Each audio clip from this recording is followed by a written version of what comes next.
ছাত্রছাত্রীরা, আজকে আবার একটা নতুন ক্লাস, ঠিক যেখানে আমাদের শেষ হয়েছিল তারপর থেকেই শুরু হতে চলেছে আমাদের নতুন ক্লাস। আজকে আমরা কি শিখবো এই ক্লাসে? আজ আমরা শিখব পরমাণুর কিভাবে আরেকটা পরমাণুর সঙ্গে যুক্ত হয়ে মূলক তৈরি করে, যৌগ তৈরি করে, যৌগ কয় প্রকার, হ্যাঁ, যৌগের মধ্যে যোজ্যতাটা কী জিনিস, যোজ্যতা দিয়ে আমরা কি করে যৌগের সংকেত লিখব, এগুলো আমরা শিখব।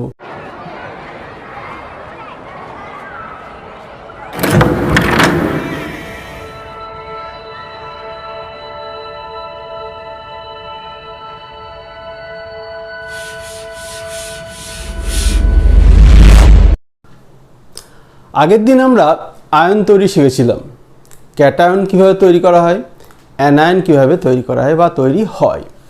দেখো এখানে দুটো আয়ন লেখা হয়েছে, একটা ক্যাটায়ন Na+ বা সোডিয়াম আয়ন, একটা অ্যানায়ন Cl-। Na+ থেকে মানে Na থেকে একটা ইলেকট্রন বেরিয়ে গিয়ে তবে Na+ তৈরি হয়েছে, সেই ইলেকট্রনটা আমি এইভাবে করে দেখিয়েছি। সেটা নিয়েছে কে? সেটা নিয়েছে Cl। সেটা নিয়ে হয়েছে Cl-। তাহলে দুই প্রকার আয়ন এখানে আমরা দেখতে পাচ্ছি, একটা ক্যাটায়ন, একটা অ্যানায়ন। আবার তোমাদের যদি জিজ্ঞেস করা হয় তোমরা যে লবণ খাও সেই লবণের সংকেত কি, তোমরা অনেকেই জানো সেই লবণের সংকেত হচ্ছে NaCl। বলে এই তো স্যার আপনি তো বানিয়ে ফেলেছেন খাবার লবণ, এবার খেয়ে নিলেই হয়। ইয়েস, খেয়ে নিলেই হবে।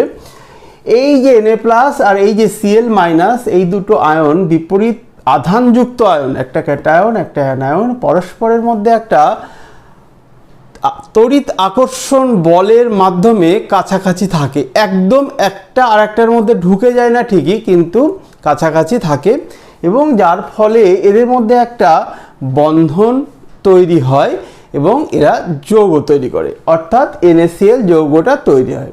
তবে একটা বলার বিষয় সেটা হচ্ছে যে সমস্ত যৌগ আয়ন দিয়ে তৈরি হয়, মানে যেগুলো আয়নীয় যৌগ বা তড়িৎযোজী যৌগ, তারা কি করে না, তারা কিন্তু নিজেদের মধ্যে যে বন্ধনীটা তৈরি করে সেটা প্রকৃত বন্ধন হয় না। বুঝতে পারলে না, তাই তো? আমি ভালো করে বলি, তাদের একটা অণুর অস্তিত্ব থাকে না। এবার নিশ্চয়ই বুঝতে পারবে। যদি বলি যাও একটা হাইড্রোজেন নিয়ে এসো, তুমি নিয়ে আসতে পারবে, তোমার যদি উপযুক্ত ইকুইপমেন্ট দেওয়া হয় তুমি কিন্তু নিয়ে আসতে পারবে, বা যে কোনো বিজ্ঞানী সেটা আমাদের শহরের সামনে দেখাতে পারবেন। কিন্তু যদি তোমাকে বলা হয় একটা সোডিয়াম ক্লোরাইডের অণু নিয়ে এসো, তুমি কেউই নিয়ে আসতে পারবে না, কারণ একটা সোডিয়াম ক্লোরাইডের অণুর অস্তিত্ব নেই। শুধু সোডিয়াম ক্লোরাইড কেন, যে কোনো আয়নীয় বা তড়িৎযোজী যে যৌগগুলো, মানে যেগুলো আয়ন দিয়ে তৈরি হয় যে যৌগ, সেগুলোর কিন্তু একটা অণুর অস্তিত্ব থাকে না। তাহলে কিভাবে থাকে আমি তোমাদের না একটা দেখানোর চেষ্টা করি, এই আয়নীয় যৌগগুলো কিভাবে থাকে। ধরো সোডিয়াম ক্লোরাইড আমি লিখেছি, এই সোডিয়াম ক্লোরাইডটাকে আমরা একটা কিউবের মধ্যে, অর্থাৎ ঘনক, কিউব মানে এখানে আমি ঘনকের কথা বলতে চেয়েছি, ঘনকের মধ্যে কিভাবে বিন্যস্ত রাখতে পারি সেটা দেখাচ্ছি। দেখো NaCl, NaCl, NaCl, NaCl। দেখো একটা দেশলাই বাক্স, যদি সেটা একটু ছোটোখাটো দেশলাই, তাহলে ঘনক বলে ধরে নেব। লুডোর ছক্কা, লুডোর ছক্কায় কটা কর্নার থাকে? বাড়িতে লুডোর ছক্কা আছে, লুডো খেলো, তাহলে দেখে নাও কটা ছক্কা আছে, এই কটা লুডোর ছক্কায় কটা কৌণিক বিন্দু আছে। দেখবে লুডোর ছক্কাতে 8টা কৌণিক বিন্দু আছে। দেখো আমি এই 8টা কৌণিক বিন্দুতে ঠিক অল্টারনেটিভলি সোডিয়াম আর ক্লোরিন দিয়ে দিয়েছি, মানে Na+ আর Cl, মানে অ্যাকচুয়ালি এগুলোকে আমরা বলবো sodium chloride Na+, Cl-, Na+, Cl-, ঠিক আছে? এইভাবে করে আমরা দিয়েছি। তা এইভাবে করে যদি এরকম তোমাদের একটা দেখানো হয়েছে, একটা কিউব, একটা ঘনক, এরকম কোটি কোটি ঘনক, কোটি ঘনক, এদিকে ওদিকে, পেছনে সামনে দুপাশে, মানে চারিদিকে ঘিরে থাকে। অর্থাৎ একটা ঘনক নিয়ে কিন্তু হয় না। দেখো একটা ঘনকের মধ্যে NaCl কটা আছে হিসাব করে দেখো, 4টে আছে, তাই তো? তাহলে কোটি ঘনকের মধ্যে NaCl কতগুলো থাকবে, কতগুলো অণু থাকবে, মানে একটা অণুর অস্তিত্ব কখনোই পাওয়া যাবে না।